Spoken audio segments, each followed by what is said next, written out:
Hi friends, welcome back to my YouTube channel. आज के একটা রেসিপি নিয়ে এলাম। আজকে বানাবো পমপ্লেট মাছের ঝাল। তাহলে পমপ্লেট মাছগুলোকে আমি কেটে ধুয়ে নিয়েছি, আর একটু নুন আর হলুদ মাখিয়ে নেবো। দেখো মাছগুলো সুন্দর একেবারে। একটু বড় ছিল বলে 2 পিস করে নিয়েছি।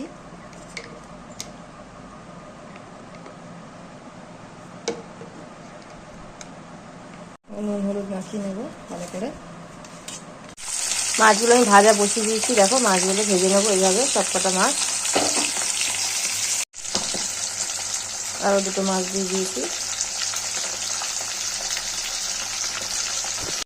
মাছগুলো ভেজে নিয়েছি দেখো।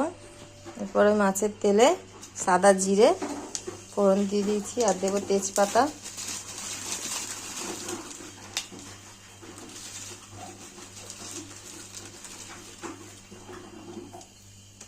আচ্ছা এই আলু আর পেঁয়াজ কেটে রেখেছি, এগুলো আমি দিয়ে দেবো। আলু আর পেঁয়াজ একসাথে কিন্তু ভেজে নেব।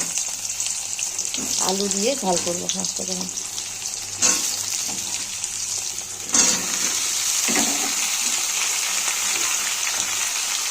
নুন দিয়ে দেবো,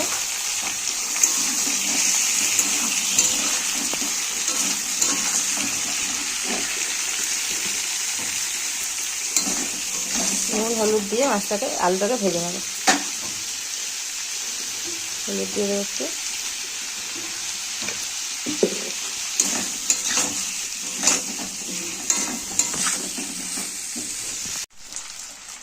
আলুটা ভাজা হয়ে গেছে। এবার আমি টমেটো দিয়ে দেবো একটু পরে। তারপর আমি আদা রসুনের পেস্টটা দেবো। টমেটোটা একটু নরম হয়ে যায়, তারপর আদা রসুনের পেস্টটা দিয়ে দেবো। এরপর আমি আদা রসুনের পেস্টটা দিয়ে দেবো। লঙ্কার গুঁড়ো হলুদ গুঁড়ো দিয়ে দিয়েছি, আর জিরে তো আমার পেস্ট করাই আছে মশলার সাথে, জিরে ধনে। এবার আমি মশলাটাকে কষিয়ে নেবো ভালো করে।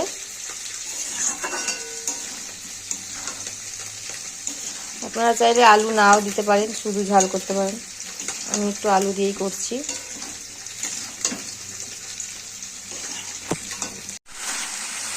কষানো হয়ে গেছে, জল দিয়ে দেবো।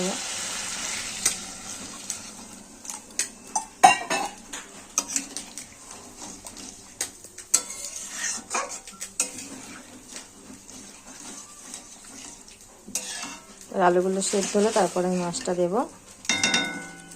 চাপা দিয়ে দেবো আলু সেদ্ধ হওয়ার জন্য। এবার আমি ধনে পাতাটা দিয়ে দেবো।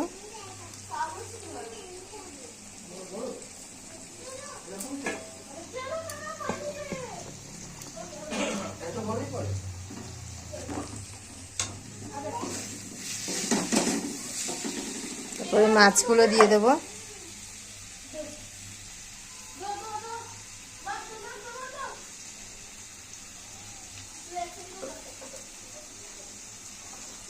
এবার আমি সবকটা মাছ দিয়ে দিলাম।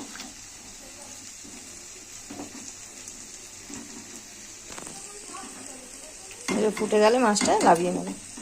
এভাবে ধনে পাতাটা দিলে ধনে পাতার ফ্লেভারটা মাছেও ঢুকে যায়।